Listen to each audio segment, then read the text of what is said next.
కుంకుమ పువ్వు పాలు అంటే ఖరీదైన డ్రింక్ అనిపించొచ్చు, కానీ నిజంగా ఇది ఆరోగ్యానికి విలువైన ఔషధం. ఇది రుచి కోసం కాదు, ఇది antioxidants, vitamin C, immunity boosters అన్ని కలిసిన ఆయుర్వేదిక్ టానిక్ లాంటిది. కానీ ఒక విషయం గుర్తుంచుకోండి, ఎప్పుడూ కోల్డ్ లేదా లుక్వామ్ మిల్క్లోనే కలపాలి. వేడి పాలలో కలిపితే యాసిడిటీ, ఇండైజెషన్ వచ్చే ఛాన్స్ ఉంది. ఉదయం తాగటం చాలా మంచిది, శరీరానికి అత్తరగా ఇమిడిపోతుంది. మెంటల్ క్లారిటీ, ఎనర్జీ పెరుగుతుంది.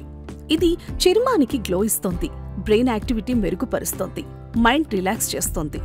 ఒక చిన్న పించ్ కుంకుమ పువ్వు ప్లస్ ఒక గ్లాస్ పాలు రోజు సరైన విధంగా తీసుకుంటే మీ ఆరోగ్యానికి కాదు, ముఖప్రభ, మానసిక శాంతికి కూడా సపోర్ట్ అవుతుంది. ఇప్పటి నుంచి సాఫ్రాన్ మిల్క్ ని లగ్జరీ కాదు, లైఫ్ స్టైల్ మెడిసిన్ అని ట్రీట్ చేయండి. ఇలాంటివి మరెన్నో హెల్త్ కాంబోస్ కోసం మా నాగేశ్వర ఆయుర్వేదిక్ పేజీ ఫాలో అవ్వండి.